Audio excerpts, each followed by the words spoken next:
Nice to see you today. And so we can start, right? Yep. Yeah, the idea of today is just to meet you guys and to have a discussion about the options that the homeowners with the high equity in homes are having, like as for today. So we are dealing with different challenging times, like on the market, like the news they keep surprise us every day, but we should follow actually what's going on to help our clients, right? Mhm. Yeah, because the information what we will share today is supposed to help many other people who will think about like what is 1031 exchange, what is home equity loan, and how the people with the high equity homes they can how can they use it in like, for them. So let me first quickly share you the screen. Like this is just the slide I want to show you. So 1031 exchange basically allows an investor to sell an investment property, like we'll say a rental in this case, for example, and use all the equity to reinvest into a new property, like another rental, maybe land, right? Some sort of investment property. Uh, so they can actually build wealth, reinvest the proceeds, and defer the taxes when they buy new investment property through a 1031 exchange. Our job as what's called a qualified intermediary is to hold funds for the duration of the 1031 exchange. You have to have a qualified intermediary when you do a 1031 exchange. So we're kind of like escrow. I mean, clients still have escrow set up, title and escrow. When they close a transaction, it's just we will hold funds for the duration until they're able to find a new property to purchase. Yeah. And if we go to the next slide here, a lot of people want to know, well, what's the tax rate going to be? What am I going to pay in taxes?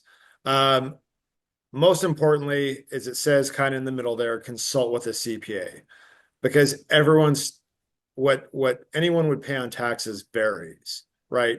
Um, Long-term capital gains is 15 to 20%. Depreciation, which is like a big tax write-off you get on your investment property, like your rental, for example, that's taxed at 25%, the recapture from that. The net investment income tax is a newer tax, about 6 or 7 years old, and that's 3.8%. And then state taxes vary. Washington state excise tax is always paid. So again, most importantly, like the asterisk says in the middle, consult with a CPA to figure out your exact tax liability. But this is an example, just a generic example, just so people can see the concept of what a 1031 exchange is. So on the left-hand side, uh, let's just say that we cash out. We don't do a 1031 exchange, but we end up buying a new property. So we sell for 800,000 and we'll just say there's 200,000 gone for taxes, which leaves us 600,000 to reinvest. And if we buy a new property, let's say that we buy a couple properties that total 2.4 million. That's great. Like we bought more real estate, but we ended up paying 200,000 in taxes. So in a 1031 exchange, at the next example on the right, if we defer our taxes in a 1031 exchange, we get to reinvest that full 800,000. So using the exact same LTV as the previous example, that 2.4 million turns into 3.2 million, just because we did the 1031 exchange. So this is a real tangible view of what a 1031 looks like in theory.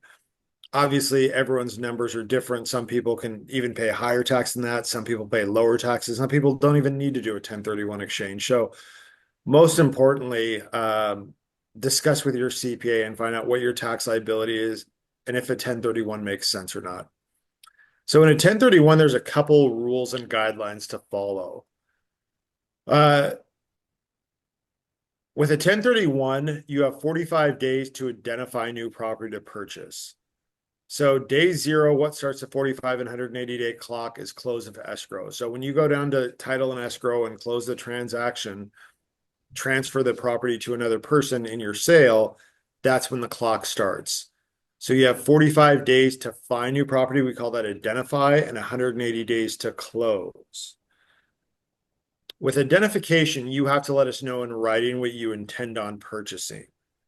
and you have to let us know by day 45. There are no extensions outside of federally declared disasters. So if you find something on day 40 and it changes on day 47, you're out of luck because you can't actually change the 1031 identification after day 45. So basically, once you close on your sale, you have 45 days to figure out what you're going to buy, and you ultimately have 180 days in total to close on what you've identified. Make sure, if there's anything to remember today, that uh, everyone has to set up their 1031 before close of escrow. Ideally, once you're under contract and escrow set up, but if the transaction's closed, it's too late to set up a 1031 exchange.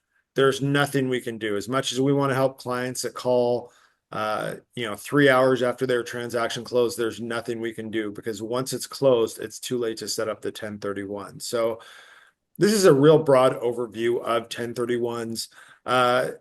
It's relatively straightforward in the sense that when you're buying new investment property, you're really just doing two things. You're buying for equal or greater value to what you sold for, and you're reinvesting all the money or proceeds that come into the exchange. So if you sell a rental for, say, 800,000 and have 500,000 in proceeds that come in after the loan's paid off, as long as you buy for at least 800,000 and reinvest all 500,000 in proceeds, you'll have what's called a successful 1031 exchange and defer all the applicable federal taxes.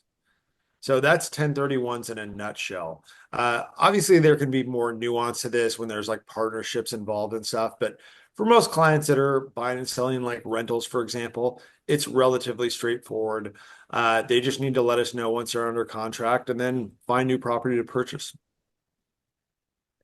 Could you Excellent. please tell a little bit more, sorry, about likewise rule? Like if you sell the house, what can you buy?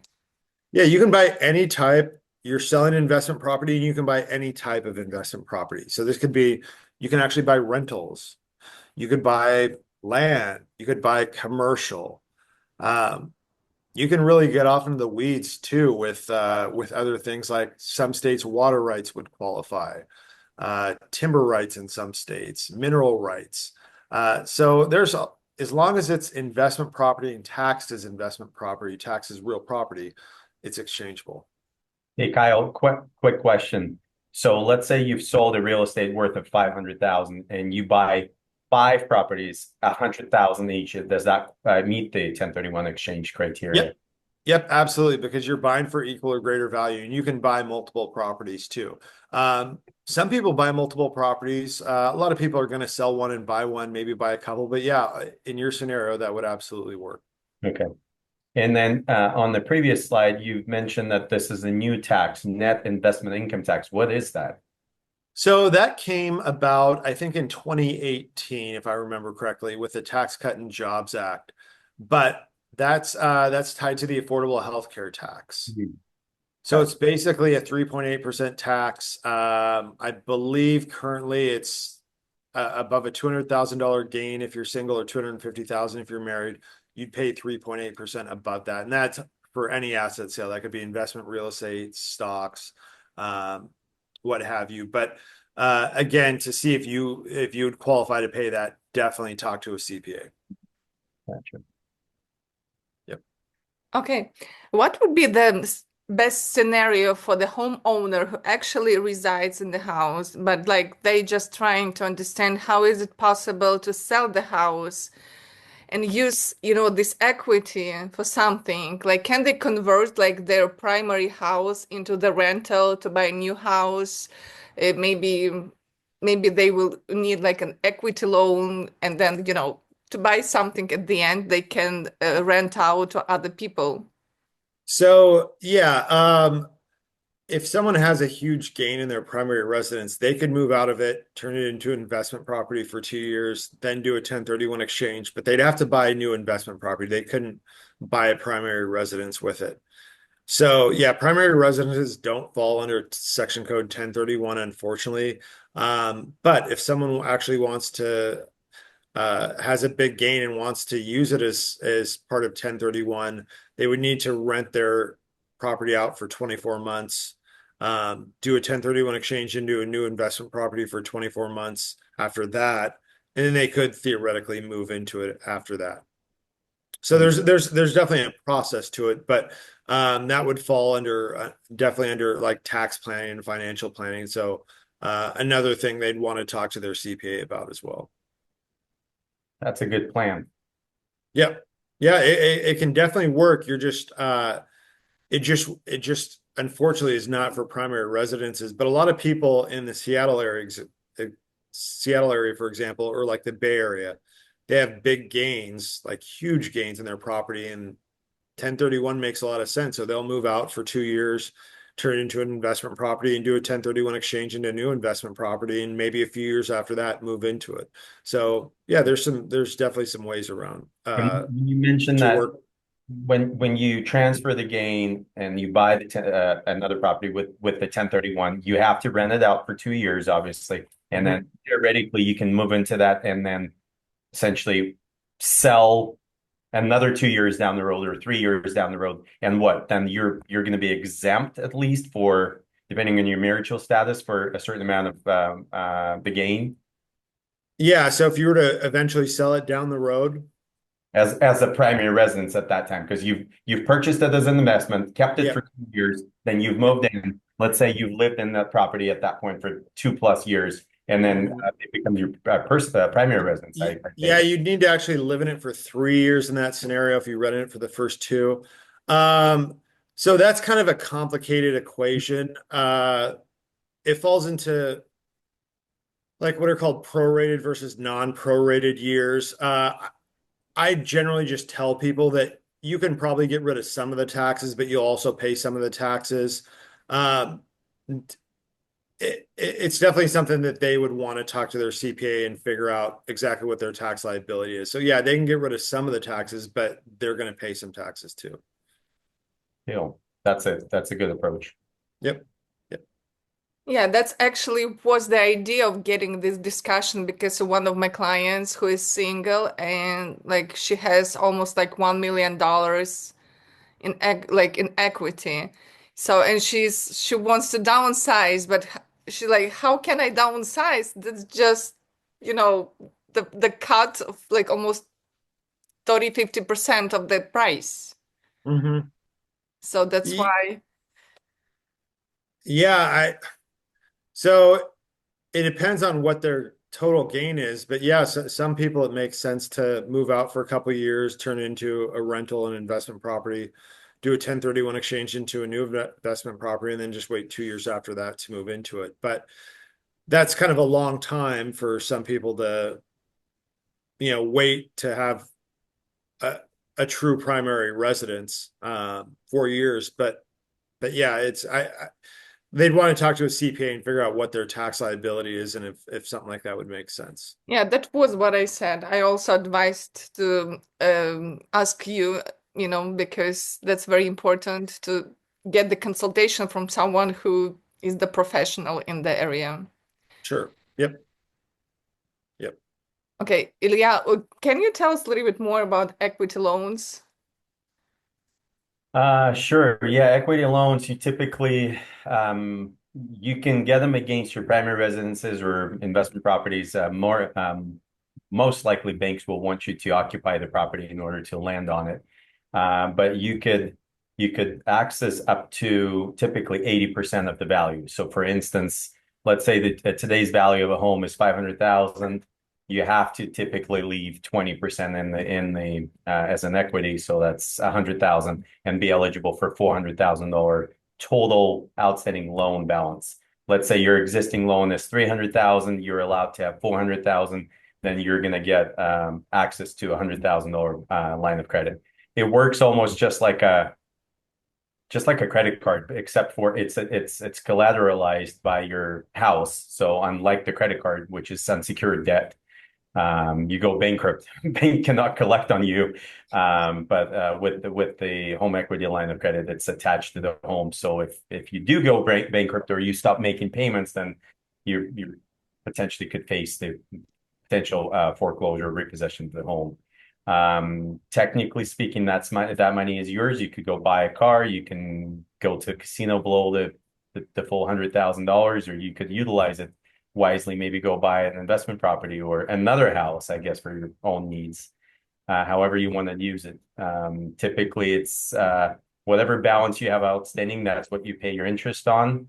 So if you have a line for 100,000, but you've only used 20,000 of it, then you only get the interest gets charged on that outstanding balance, which is the 20,000. That's pretty much how that works. There are a few banks that will allow you to have an equity loan on an investment property from the local banks. I know that First Tech Credit Union used to do it. They would lend you on the investment property, and Home Street Bank would do it, but they cap you at a 70% loan to value. So you would have to leave 30% equity in the house in order to be eligible, and obviously subject to higher rates and things like that. And what would be usually the interest rate for this kind of loan? Tied to a prime rate. I do believe we haven't had any hikes recently, so I do believe a prime rate is still at 7.5. Depending on your credit, you may get a premium on top of it. So, for example, let's say your credit score is 700, just as an example, your rate may fluctuate and be equal to 8%. But typically, on the lines of credits, you don't fix the rate. It's usually a variable rate for the duration of the first 10 years. However, some banks do offer you to pick, so you pull out. So let's say they offer you $100,000 line of credit and you only need 20 for your own needs. Then you can typically, with the local bank BCU, they allow you to lock in the rate on that portion of the money that you pull out. So for instance, $20,000 gets locked at a certain rate over this certain time frame, and you just start making those payments. Not all the banks do that. So typically, like I say, it's usually amortized as an interest-only payment over the course of first 10 years. That's when you can draw against your line, you can pay it back fully or partially. And then if you still have a balance after 10 years, you've got to be paying down the principal. Okay, I see. If, like, let's say someone wants to downsize and you are the lender who actually owns like the mortgage, who lend the mortgage. So what papers the potential buyer who wants to downsize and to buy a new one and you to use this line of credit, what they supposed to bring you? What kind of papers? Typically, lines of credits are just like your traditional loans. I mean, it's typically full documentation type of, we call it full doc loans. Tax returns if they're self-employed for the past 2 years, or in some instances for 1 year. And then W-2s if they're, not self-employed, current pay stubs. So lines of credits are, from my knowledge, are only it could be granted to you as a full documentation loan. I don't think you can get a line of credit without providing your full package. Okay. Kyle, also like have a question. What if like someone just rents the house to own kids? So they would have to charge their kids technically fair market rent to make it an investment property. Yep. So if their kids just live there for free, that's personal use. It's like they're living there. So yeah, they definitely want to charge fair market rent if they want to use it as an investment property in a 1031. Yeah, that's actually like the case, my client's case. So that's why I'm just using the opportunity and discuss. Yeah. Yeah, and that's super common. But yeah, if they want to do a 1031, there needs to be fair market rent charged and paid. Good. Yep. Like as for me, I'm seeing a huge value actually in the strategy we discussed today. Of course, as you mentioned, that like CPA is the first person like who like the people supposed to talk, but there are some options because the process of getting them assets and investing is like long-term process, and we are hitting the different cycles of the market. So, but it doesn't change actually the idea, right? Like how to make like more profit, how to gain these assets and to multiply them instead of losing the opportunities we are having in our hands, right? Yep. Yeah. Thank you so much. I appreciate your time. Yeah, and I hope this video will help someone.